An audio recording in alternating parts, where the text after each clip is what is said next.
Suman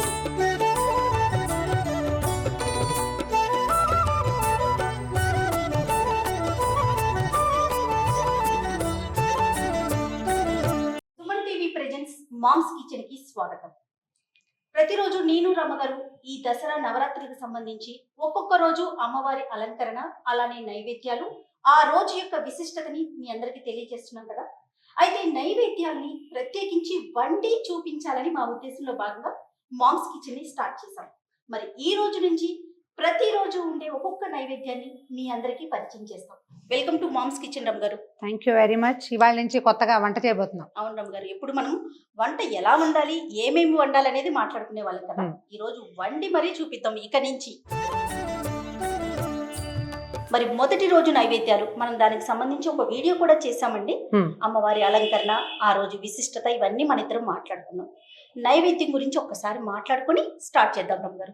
general గా అన్ని చోట్ల తొలి నైవేద్యంగా కట్టె పొంగల్ చేస్తారు.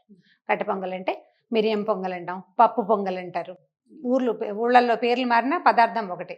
బియ్యము పెసరపప్పు కలిపి వండేది. అయితే దాన్ని రెండు విధాలుగా చేయొచ్చు.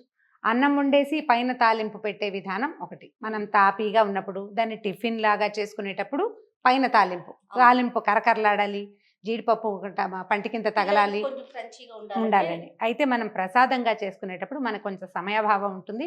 అంటే పూజ కదా, గబగబా చేసుకోవాలి. అందుకని తాలింపు అన్నము ఒకేసారి చేసే విధానాన్ని చూపిద్దాం. తప్పకుండా అండి. కుక్కర్ పెట్టు. ఓకే. ఇది వరకు ఇత్తడి గిన్నెల్లో చేసుకునేవాళ్ళు. ఇత్తడి గిన్నె ఏం చేస్తాం, గిన్నెగా ఆలవేసి దాంట్లో నూనె వేసి తగిన సామాన్లు తాలింపు వేసేసి అప్పుడు నీళ్ళు పోసి బియ్యం వేసి పెట్టుకోవటం. అయితే ఇప్పుడు మనకి సులువైన విధానం ఏంటంటే కుక్కర్ 2 విజిల్స్లో అయిపోతుంది అనమాట. తొందరగా అయిపోతుంది, సులువుగా అవుతుంది. పదార్థం హడావిడికి లేకుండా ఒకేసారి అయిపోయేటట్టుగా కొద్దిగా కుక్కర్ వేడి చేసి ఒక 2 స్పూన్లు లేదా 3 స్పూన్లు నెయ్యి వేసుకుంటే, నెయ్యి ఎంత వేస్తే పొంగలి అంత బాగుంటుంది. మామూలుగా నెయ్యి నూనె కలిపి వేసుకుంటారు. మనం పండక్కి కదా చేస్తున్నాము. నెయ్యి వేడెక్కింది కదా, మిరియాలు, ఎండుమిర్చి, తర్వాత జీడిపప్పు. ఓకే. ఒకవేళ మన ఇంట్లో పిల్లలు ఉండి తినరని అనుమానం ఉంటే మిరియాలను ఒక దెబ్బ కొట్టి వేస్తే చక్కగా తెలీదు వాళ్ళకి.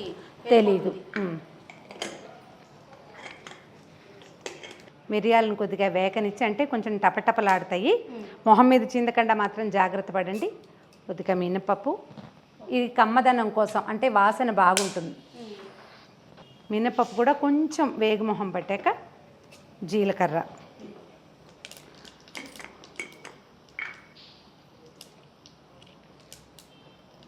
తర్వాత మన కారాన్ని అనుసరించి సాధారణంగా ఒక 2 మిరపకాయలు వేస్తే సరిపోతుంది. మనం మిరియాలు వేసాం కదా, అయినా కూడా ఎండుమిర్చి వేస్తేనే బాగుంటుంది. వేస్తే బాగుంటుంది. ఎక్కువ తగలదు, అంత ఘాటుగా ఏముండదు. తర్వాత ఇది కొంచెం ఎర్రబడుతూ ఉండగానే మనం ఏం చేయొచ్చు, ఇందులో ఇంగువ ఈ పొంగలికి చాలా తప్పనిసరిగా వాడుకోవాలి. ఇంగువ వేసాక చిన్న చిన్న అల్లం ముక్కలు వేయించేసుకుని కొద్దిగా వేగాక జీడిపప్పు ముక్కలు వేసుకోవాలి. ఆ తర్వాత నీళ్ళు పోసేయటం, నీళ్ళు కొంచెం వేడెక్కగానే బియ్యం అవి వేసేసుకోవటం. తర్వాత కరివేపాకు.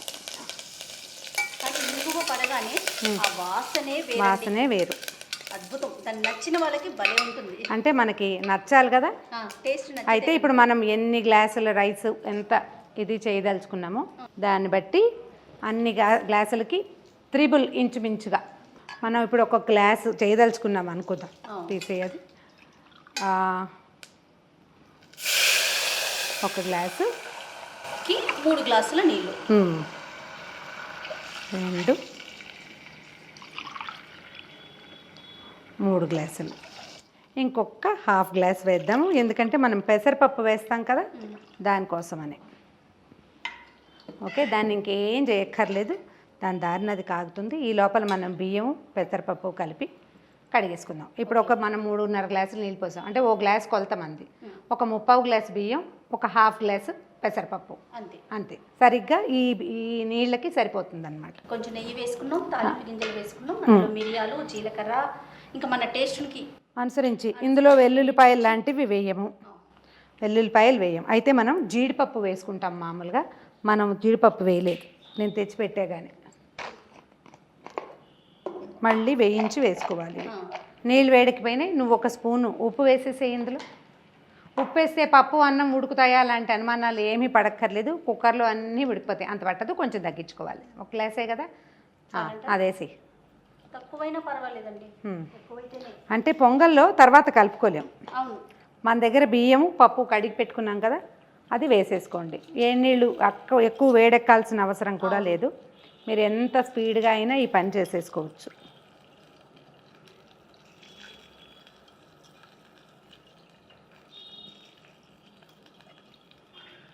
పెసరపప్పు పొంగల్ అంటే పెసరపప్పు ఒంటికి చలవ కదా రమ్మగారు. పెసరపప్పు అంటే ఇప్పుడు మనం దసరాల్లో పెట్టేది విశేషం ఏంటంటే, మనం అమ్మవారికి చాలా గట్టిగా శ్లోకాలు స్తోత్రాలు అన్నీ చదివి చేస్తాం కదా, ఆవిడకి చలవ చేయటం కోసమనే మనం ఇది నైవేద్యం పెడతాం. మూత పెట్టేసుకుందాము.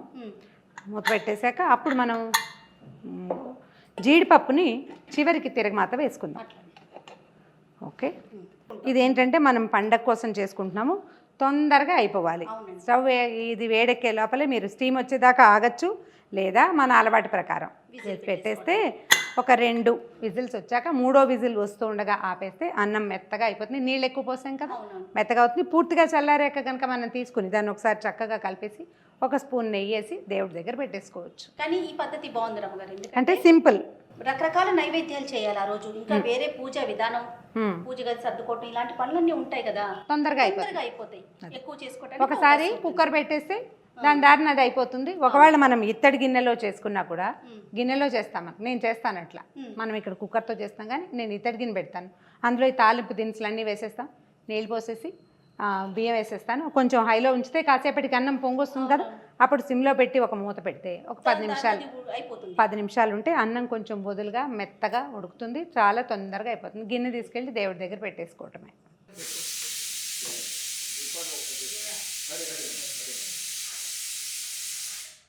ఓకే, 2 విజిల్స్ చాలేమో, అంటే మనం క్వాంటిటీ కూడా తక్కువే వేసాం కదా. 2 విజిల్స్ సరిపోతుంది. 3వ విజిల్ వస్తుందని కానీ ఆపేస్తే సరిపోతుంది. కుక్కర్ చల్లారేదాకా మాత్రం తీయద్దు, కొంచెం అన్నం ఉడుకుతూ ఉంటుంది కాబట్టి. పెసరపప్పు చాలా చలువ అంటారు కదా రమ్మగారు. చల్లగా ఉంటుంది, అరుగుదల బాగుంటుంది. మనం మిరియాలు అల్లం వేస్తాం కదా, దానివల్ల అరుగుదలకు వస్తుంది బాగా.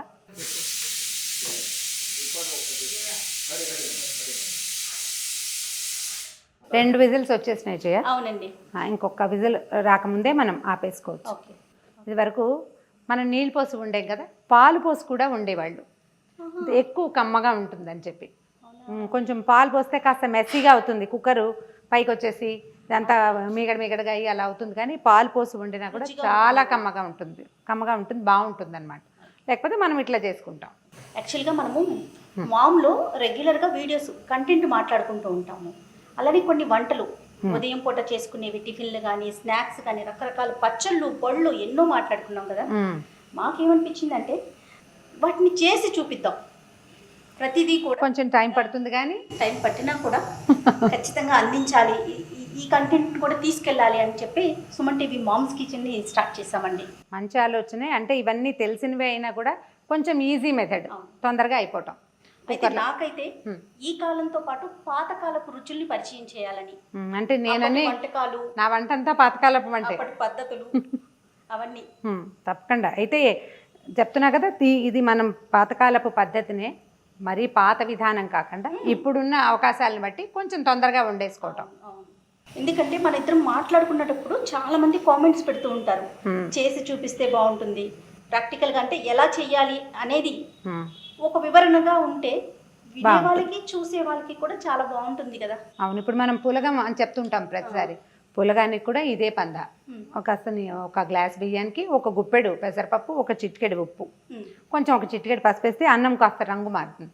అది కుక్కర్లో కూడా వండేసుకోవచ్చు, విడిగా వండినా పర్వాలేదు. కాకపోతే విడివిడిగా కలపకూడదు, రెండు కలిపి వండుకోవాలన్నమాట. కలిపి ఉండి అది కూడా మనం ఒక బెల్లం ముక్క, చిన్న నేచుక్క వేసి దాని మీద నైవేద్యం పెట్టేసుకోవచ్చు.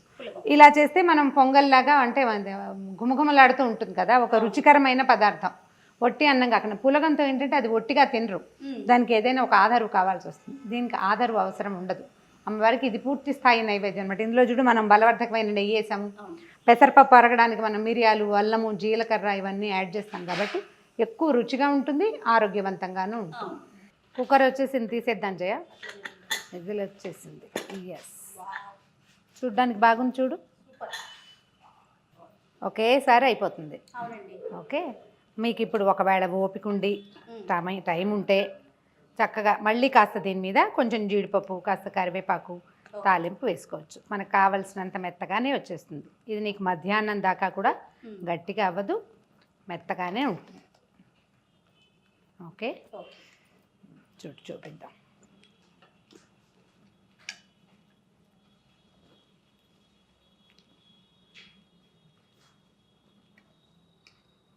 దేవాలయంలో పెడతారు చూడు, అట్లా వస్తుంది. ఒకవేళ మన దగ్గర ఉండే మరీ పాత బియ్యం అనుకో, అప్పుడు ఇంకా కొంచెం ఎక్కువ నీళ్ళు పోసుకోవాలి, నీళ్ళు ఎక్కువ పోసుకోవాలి. సాధారణంగా దేవాలయాల్లో ఎక్కువగా చేస్తూ ఉంటారు కదా రమ్మగారు, కట్టె పొంగలి ఎక్కువ చేస్తారు. అంటే ఇది ధనుర్మాసం రోజుల్లోనూ అప్పుడు ఎక్కువ చేస్తారు కదా. దీన్ని మనం దేవుడికి నైవేద్యం పెట్టేటప్పుడు పైన ఒక స్పూన్ నెయ్యి వేసుకుంటే బాగుంటుంది. దాంట్లో మీరు చూడు కనిపిస్తున్నాయి, జీలకర్ర, ఎండుమిర్చి కనిపిస్తుంది, జీడిపప్పులు కనపడుతున్నాయి, మిరియాలు కనిపిస్తున్నాయి, అల్లం ముక్కలు అన్నంతో పాటు కలిసిపోతాయి. మొత్తం కలిపి మనం ఒకటేసారి నైవేద్యం పెట్టేసుకోవచ్చు. పైన నైవేద్యం పెట్టేటప్పుడు జ్ఞాపకం పెట్టుకోవాల్సింది ఏంటంటే నెయ్యి వేసి నైవేద్యం పెట్టుకోవాలి. అంటే వండేటప్పుడు వేసాం కదా అని అనుకోకుండా పైన నెయ్యి వేసుకోవాలి. పైన నెయ్యి వేసి నైవేద్యం పెడితే సరిపోతుంది. అయితే మొదటి రోజు ఇప్పుడు కట్టె పొంగల్ మనం చేసి చూపించాం కదా రమ్మగారు, ఇది కాకుండా ఇంకేమన్నా పెట్టుకోవచ్చా దీంతో పాటు? దీంతో పాటు అంటే దేవాలయాల్లో తీపి బూందీ పెడతారు, తర్వాత శనగలు లాంటివి పెడతారు, పెసరపప్పు పెట్టచ్చు, బెల్లం వేసుకుని పెట్టచ్చు. ఇంకా ఏదైతే అది మనకి చేతొచ్చింది. ప్రధానంగా పెట్టేది కట్టె పొంగల్. ఈ వీడియో కనుక మీకు నచ్చినట్లయితే లైక్ చేయండి, షేర్ చేయండి. మరిన్ని ఇంట్రెస్టింగ్ వీడియోస్ కోసం మా ఛానల్ ని సబ్స్క్రైబ్ చేసుకోండి.